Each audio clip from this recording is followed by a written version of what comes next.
میاں بیوی ایک دوسرے کا ہاتھ پکڑ کے طواف کر سکتے ہیں تو کیا لوگوں کی بیوی کو پکڑے گا؟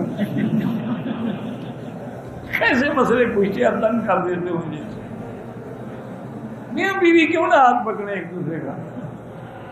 ایک بات یاد رکھو، ایسے ٹھیک مسئلہ پوچھا ہے اس نے، اگر تم دونوں احرام میں اور دونوں نوجوان ہو، ہاتھ پکڑنے سے شہوت کا اندیشہ ہے، پھر نہ پکڑو، پھر اس کو کہو کہ پیچھے آپ کا کپڑا پکڑ لے یا چادر پکڑ۔ اور اگر بوڑھے ہیں تو کوئی فرق نہیں پڑتا۔ یہ میں نہیں مسئلہ بتاتا، حدیث میں ہے۔ ایک آدمی نے حضور سے آ کے پوچھا کہ یا رسول اللہ صلی اللہ علیہ وسلم، حال روزے کی حالت میں بیوی کے ساتھ ایک بستر میں اکٹھے دن میں سو سکتا ہوں؟ 8 درمیان سو سکتا ہوں۔ وہ چلا گیا۔